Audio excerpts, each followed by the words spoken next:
మానవతా స్థాయికి, సద్గుణాలకు, సదాచారాలకు, జీవన మూల్యాలకు ఆ దేశ విద్యా విధానమే మూలాధారం అవుతుంది. భారతదేశానికి కూడా తనదైన ఒక బోధనా శాస్త్రం ఉంది. అది వేల సంవత్సరాల నుంచి వికసిస్తూ వచ్చింది.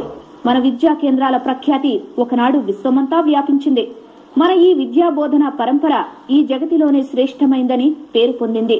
మన ప్రాచీన ఋషులు ఈ బోధనా శాస్త్రాన్ని శిక్షాదర్శనం అన్నారు.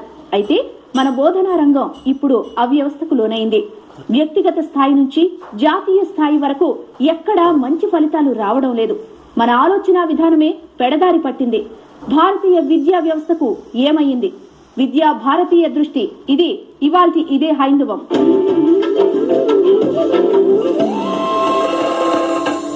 నేను దేహం, ఇంద్రియాలు, మనస్సు, బుద్ధి, అహంకారం ఇవేవి కాను, నేను ఆత్మను అని గ్రహించడమే మన అందరి జీవిత లక్ష్యం.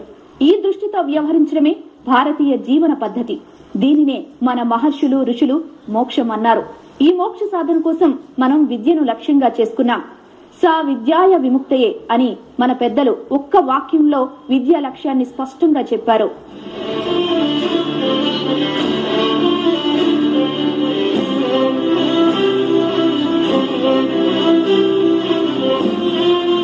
భారతదేశానికి మూలభూతమైన తత్వం ఆధ్యాత్మికత. విద్యాబోధన అనగానే సర్వాంగీణ వ్యక్తిత్వ వికాసమని అందరూ చెబుతుంటారు. అంతేకాదు, ఈ వాక్యం అందరికీ ఇష్టమైంది కూడా. వికాస ప్రక్రియలో శరీర వికాసం మొదటి అంశం, రెండోది ప్రాణ వికాసం, మూడోది మానసిక వికాసం, నాలుగోది బుద్ధి వికాసం, ఇక ఐదవది ఆత్మ వికాసం.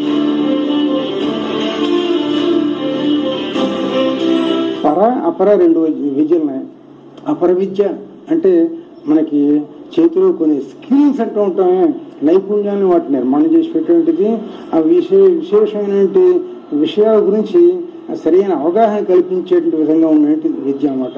ఈనాడు ఇదే మిగిలింది, పరవిద్య మాత్రం పోయిందనమాట. పరవిద్య ద్వారా మనం తక్కిన భూతాలన్నింటినీ, జీవరాశులన్నింటినీ కూడా మనతో సమానంగా చూస్తాం. మంచి వ్యక్తి నిర్మాణం అనేది పరవిద్య ద్వారా జరుగుతుంది. ఒకప్పుడు కేవలం విద్యాలయాల్లో మాత్రమే కాకుండా పరివ్రాజక వ్యవస్థ ఉండేది. అనేక మంది ఋషులు అలాగే సమాజంలో తిరుగుతూ ఉండేవారు అనమాట. కొండల్లో కోనలో ఉండేటువంటి సంస్కారవంతంగా తయారు చేస్తూ ఉండేవారు. ఉదాహరణగా నారదుడు వాల్మీకి నిర్మాణం చేశాడు. ఆ విధంగా ఈనాటికి చూసినట్టయితే స్కూళ్ళలో చదువుకునే వాళ్ళకి అనేకమైన విషయాల గురించి పరిజ్ఞానం ఉండొచ్చు, కానీ మంచి వ్యక్తులు కావడం లేదు. ప్రాచీన కాలం నుంచే మన దేశంలో సమాజ రచన యావత్తు వ్యక్తిగత గుణాలు, అవగుణాలు, సామాజిక శిష్టాచారాలు, వ్యాపారాలు, కళలు, వృత్తులు, పరిపాలన, తత్వచింతన, మనోవిజ్ఞానం, రాజనీతి శాస్త్రాలు, విజ్ఞానం, తంత్రజ్ఞానం, వ్యవసాయం, వ్రతాలు, పండుగలు మొదలైన చిన్న పెద్ద విషయాలన్నీ కూడా ఈ జీవన దర్శనంపైనే ఆధారపడి ఉన్నాయి. విద్యారంగంలో కూడా అన్ని శాస్త్రాల మూల సిద్ధాంతాల్లోనూ ఈ జీవన దర్శనం పూలదండలోని దారం వలె ఉంటూ వచ్చింది.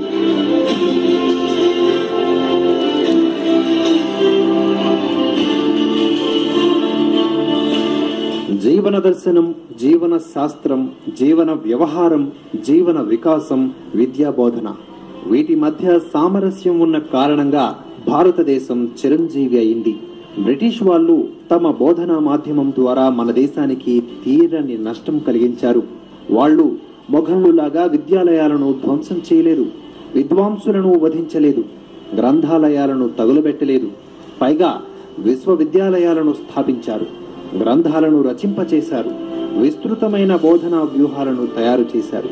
కానీ విశ్వవిద్యాలయాల్లోనూ పాఠశాలల్లోనూ బోధించబడే పాఠ్యాంశాల ద్వారా, పాఠ్య ప్రణాళికల ద్వారా మన జీవన దర్శనాన్నే తారుమారు చేసేశారు.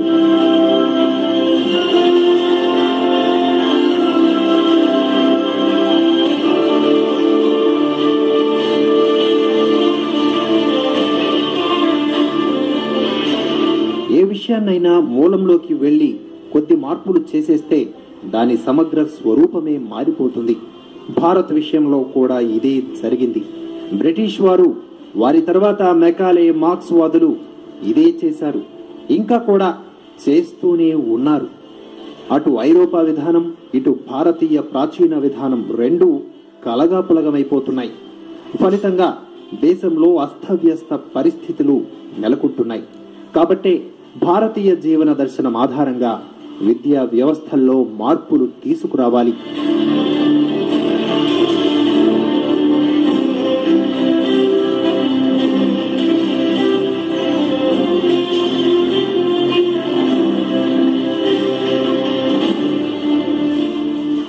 ఇంతకీ 17వ శతాబ్దంలో ఇంగ్లాండ్లో విద్యా విధానం ఎలా ఉండేది? బ్రిటన్లో సండే స్కూళ్లను ఎందుకు ప్రారంభించారు? మన దేశంలో కంటే ఇంగ్లాండ్లోనే ఆనాడు పాఠశాలలు తక్కువగా ఉండేవా? ఇంగ్లాండ్లో విద్యను కేవలం ధనవంతులకు మాత్రమే బోధించేవారా? ఈ విషయాలను తెలుసుకునే ముందు ఓ చిన్న విరామం తీసుకుందాం.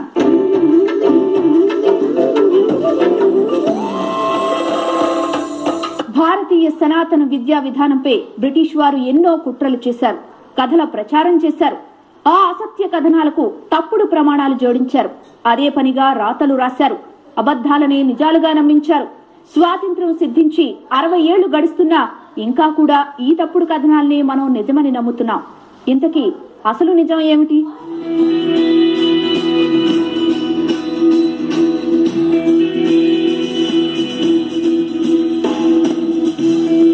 భారతీయ విద్యా వ్యవస్థ గురించి ఇంగ్లీషు కళ్ళతో ఇండియాను చూసే మేధావులు, కుహనా సెక్యులర్ వాదులు, జాతీయ చింతన లేని జాతీయ నాయకులు, మార్క్స్ వాదులు అదే పనిగా అబద్దాలను ప్రచారం చేశారు. మన దేశంలో ఆధునిక విద్య అనేది ఇంగ్లీషు వాడు మనకు పెట్టిన భిక్షని, బ్రిటిష్ వాళ్ళు దేశంలో అడుగు పెట్టక ముందు ఇక్కడ విద్య ఉన్నా అది ప్రధానంగా బ్రాహ్మణుల చేతిలో ఉండేదని, ముఖ్యంగా ఈ దేశంలో కుల వ్యవస్థను సుస్థాపితం చేసేందుకే ఈ విద్యను వాడుకున్నారని కట్టుకథలు అల్లారు. ఇతర కులాల వారిని విద్యకు, విజ్ఞానానికి దూరం పెట్టారని అభియోగాలు మోపారు.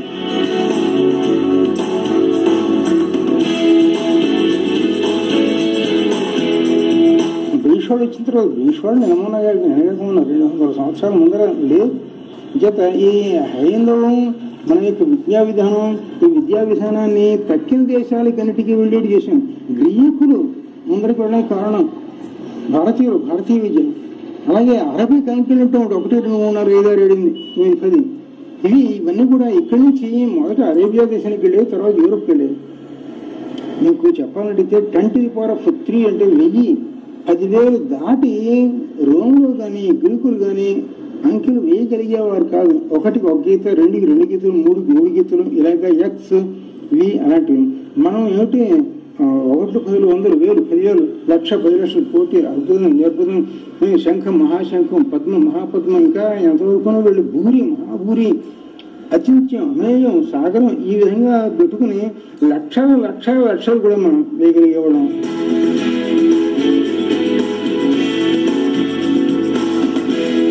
అంతేకాదు, తెల్లవాళ్లు ఈ దేశంలో అడుగుపెట్టి యావత్ భారతాన్ని ఏకఛత్రం కిందకి తెచ్చి ఇంగ్లీషు బడులు తెరిచారని, ఇది మన అదృష్టమని మార్క్స్, మెకాలే మానసపుత్రుడు చెబుతుంటారు.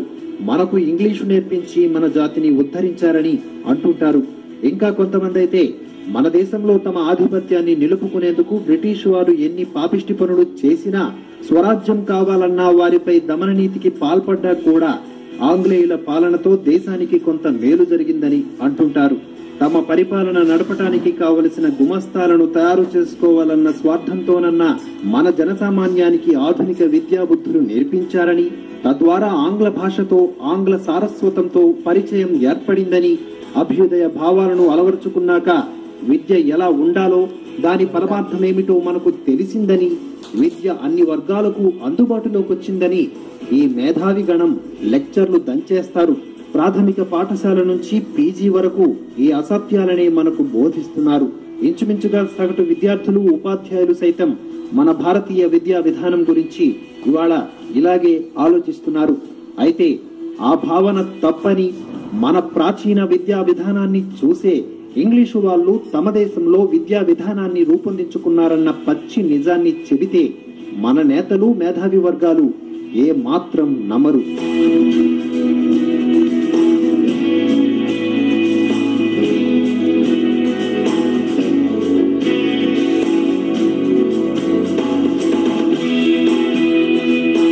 ప్రాచీన కాలంలో మా ఆధునిక విద్య లేదు అనేది సరియైనది కాదు. ముందు చాలా చక్కగా ఉండేది. కానీ 2 శతాబ్దాల నుంచి బ్రిటిష్ వాళ్ళు వచ్చినప్పటి నుంచి మనం వెనుకబడిపోవడం ప్రారంభమైందనమాట. వాళ్ళు దోచి వేస్తూ ఉండేవారు మన దగ్గర ఉండే సంపదని, ఇక్కడ ఉండే వ్యవస్థలన్నింటినీ నాశనం చేయడానికి చూస్తూ ఉండేవారు.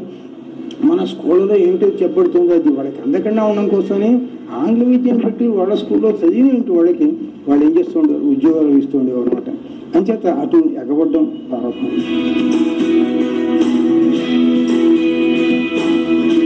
క్రీస్తు శకం 1822వ సంవత్సరం.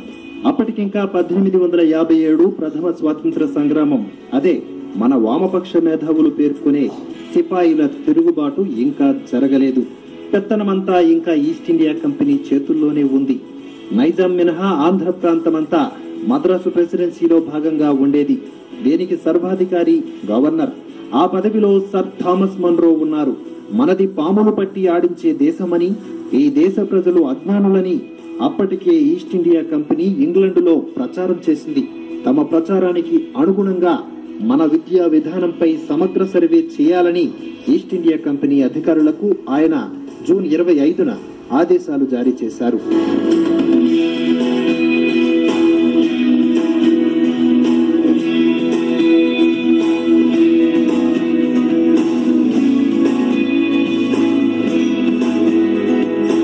ఈ ఆదేశాలతో రంగంలోకి దిగిన బ్రిటిష్ అధికారులు ఉత్తరాన గంజాం నుంచి దక్షిణాన తిన్నవెల్లి వరకు, అటు పశ్చిమాన మలబారు వరకు మద్రాసు ప్రెసిడెన్సీ అంతటా పాఠశాలల, ఉన్నత విద్యా సంస్థల వివరాలను సేకరించారు. ఆ వివరాల నివేదికలను చూసిన తరువాత బ్రిటిష్ అధికారుల మతి పోయింది. ఇంతకాలం తాము అనాగరికులు, మూర్ఖులు, విద్యాగంధం లేని అజ్ఞానులని పాశ్చాత్య మేధావులు ప్రచారం చేస్తున్న భారతీయులు ఇంగ్లీషు వారి కంటే ఎంతో ముందున్నారని రూఢి అయింది.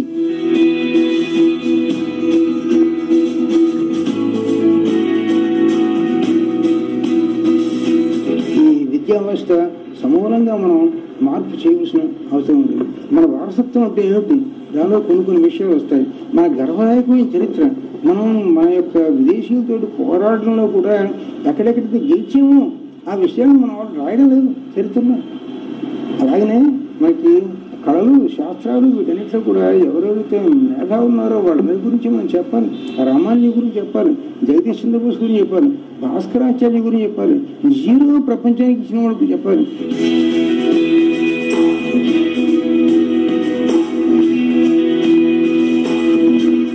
అసలు నిజమేమిటంటే నవనాగరికమని, బ్రహ్మాండంగా అభివృద్ధి చెందిందని అందరూ అనుకుంటున్నట్లుగా ఇంగ్లాండులో ఆనాడు విద్య అందరికీ దొరికే వస్తువు కాదు. కులీనులు, సంపన్నులు అయిన పెద్ద మనుషుల పిల్లలకు మాత్రమే విద్యను బోధించేవారు. రైతు కొడుకు పొలం పని చేయాలి, చేతి పని కుమారుడు తండ్రి వృత్తినే కొనసాగించాలి. పెద్ద మనుషుల పిల్లలు విద్య నేర్చి పరిపాలనా బాధ్యతలు నిర్వర్తించడానికి కావలసిన జ్ఞానాన్ని పొందాలి. ఎవరు పడితే వారు స్కూళ్లకు పోవడం కుదరదని ఇంగ్లీషు రాజులు 16వ శతాబ్దంలో శాసనమే చేశారు. ఆ తరువాత కొంతకాలానికి ఇంగ్లాండ్ పరిస్థితిలో మార్పు వచ్చింది. కనీసం బైబుల్ చదవగలిగే వరకైనా అన్ని వర్గాల వారికి చదువు నేర్పించాలని చారిటీ స్కూళ్ల ఉద్యమం కొన్నాళ్లు నడిచింది. క్రైస్తవ మిషనరీల చొరవతో ప్రతి బిడ్డ బైబుల్ ను చదవగలగాలన్న ధ్యేయంతో పాపులర్ ఎడ్యుకేషన్ తేరా సండే స్కూల్ ఉద్యమం 1780లో జరిగింది. ఆ తరువాత కాలక్రమంలో ఒక్క ఆదివారమే గాక మిగతా రోజుల్లోనూ చదువు చెప్పే పద్ధతి ప్రారంభమైంది. వాళ్ల ఉద్దేశము మన వ్యవస్థని ఏదో అభివృద్ధి చేద్దాము, దాని గొప్పదనాన్ని ప్రపంచానికి చాటి చెబుదాము అనేది కాదు. కాబట్టి వాళ్ళు ఈ సర్వేలు చేయించి ఆ సర్వేల ఆధారంగా వాళ్ళు ఎక్కడెక్కడ పాఠశాలలు బోధించేవారు, చదువుకునేవారు ఎక్కడెక్కడ ఉన్నారని తెలుసుకొని ఆ పాఠశాలకి సంబంధించిన ఆ పాఠశాల వ్యవస్థకి సంబంధించిన వ్యవస్థని తమ పాఠశాలలు పెట్టడానికి వీలుగా వాళ్ళు వాడుకునేందుకు ఏమేమి వాడుకోగలరో వాటిని తీసుకొని తక్కిన దాన్ని పక్కకు తోసేసి ఆ విధంగా ఉపయోగించుకునే ఉద్దేశంతో చేశారు. ఇక మన్రో మన దేశంలో సర్వే చేయించే నాటికి 1834లో ఇంగ్లాండ్ లో ఉన్న స్కూళ్ల సంఖ్య భారత్ కంటే చాలా తక్కువ. వాటిని వేళ్ల మీద లెక్క పెట్టవచ్చు. అది కూడా ఆయా పాఠశాలల్లో క్రైస్తవ మత బోధన, కొంచెం కొంచెంగా గణితం బోధించేవారు. ఇంకా కొన్ని స్కూళ్లలో అయితే చదవడమే తప్ప రాయడం నేర్పేవారు కాదు. రాయడం నేర్పితే ఇంగ్లీష్ పిల్లలు చెడిపోతారని భయపడేవారట. ఇది ఇంగ్లాండ్ విద్యా వ్యవస్థకు సంబంధించిన నిప్పు లాంటి నిజం. ఈ విషయాన్ని మన మార్క్స్, మెకాలే మేధావులు, చరిత్రకారులు మన పాఠ్య పుస్తకాల్లో ఎక్కడా చెప్పరు.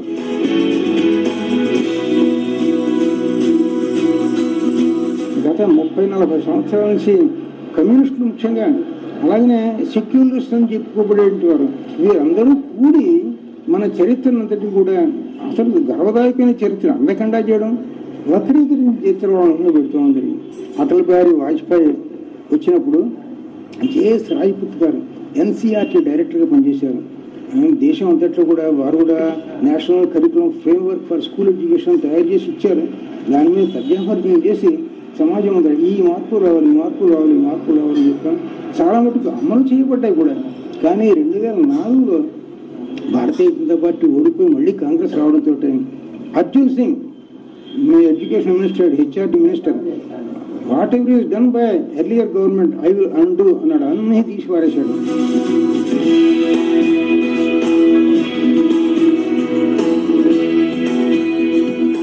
మెకాలే విద్యా విధానం కంటే ముందే మన దేశంలో ప్రతి గ్రామంలో పాఠశాలలు ఉండేవా? కులాలు, మతాల ప్రసక్తే లేకుండా అన్ని వర్గాల విద్యార్థులు చదువుకునేవారా? కావాలనే ఓ పద్ధతి ప్రకారం బ్రిటిష్ వారు ఇతర వర్గాల వారిని హిందూ సమాజం నుంచి దూరం చేసే కుట్రలు చేశారా? ఈ విషయాలను తెలుసుకునే ముందు ఇదే హైందవంలో ఓ చిన్న విరామం తీసుకుని తిరిగి స్వాగతం.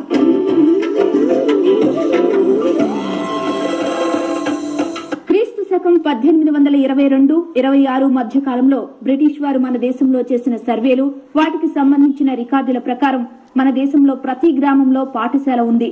ఆయా పాఠశాలల్లో విద్యను నేర్చుకునేది కేవలం బ్రాహ్మణ విద్యార్థులే కాదు, మిగిలిన అన్ని వర్గాల విద్యార్థులు ఉన్నారు. అంతేకాదు, సంస్కృతంతో పాటు ప్రాంతీయ భాషల్లోనూ విద్యా బోధన జరిగేది.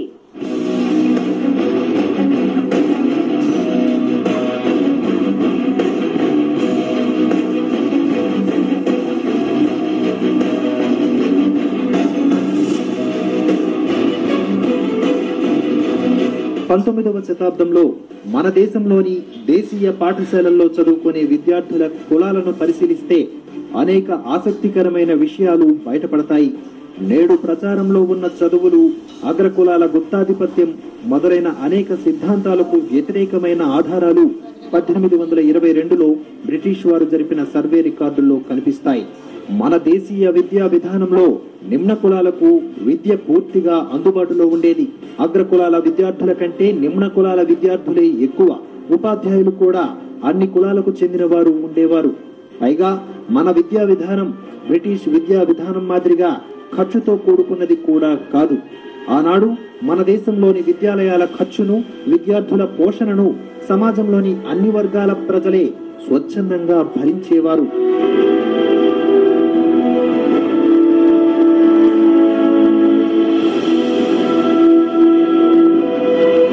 మనం ఇప్పుడు అంటున్నటువంటి అనుసూచిత జాతులు, ఎస్సీ, ఎస్టీ అనేటువంటి వర్గాల నుంచి కూడా విద్యార్థులు, ఉపాధ్యాయులు కూడా మన దేశీయ పాఠశాలల్లో ఉన్నారు అనేది ఒక విషయం, మనకు ఒక ముఖ్యమైన విశేషం.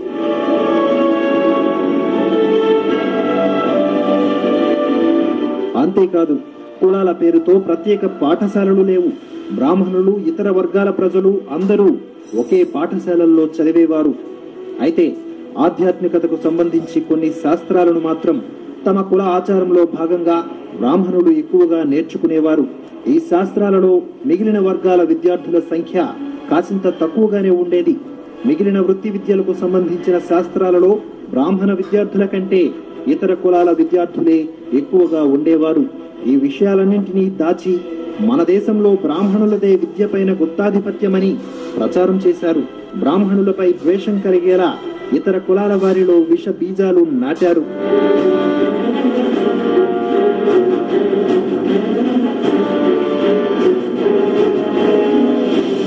విదేశాలతో పోటీపడి వ్యక్తుల్ని, అక్కడ ఉండే టెక్నాలజీని, సాంకేతికతను తీసుకొచ్చి అక్కడ ఉండే విజ్ఞానాన్ని పుణిపుచ్చుకోనుకున్నాం. కానీ మన దేశంలో మన పూర్వులు చేసిన కృషిని గురించి ఆలోచించలేదు.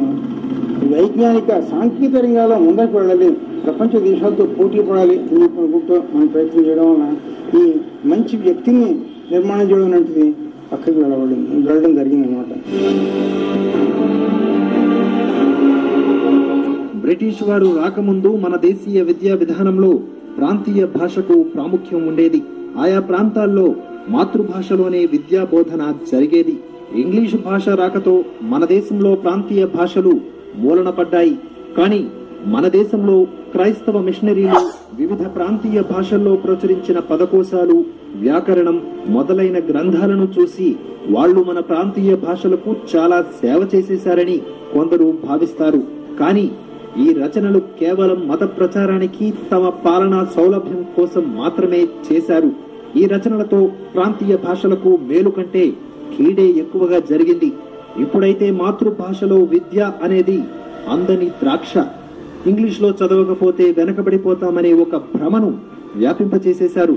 మాతృభాషలో ప్రాథమిక విద్యను బోధించాలన్న విషయాన్ని ప్రభుత్వాలు పట్టించుకోవడం లేదు.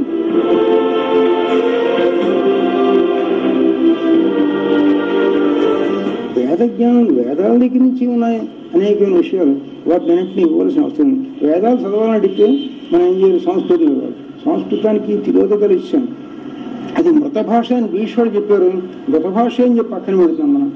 అంతేకాదు, అది కాకుండా సంస్కృతం చదవాలి. సాధారణంగా మనం ప్రశ్న వేస్తాం, మన తెలుగుకి గతి లేదు, సంస్కృతం ఏంటండి అంటూ ఉంటారు. అంచేత మాతృభాషలో విద్య కావాలి. ఆ తర్వాత సంస్కృతం అందరికీ వచ్చేట్టుగా చూడాలి.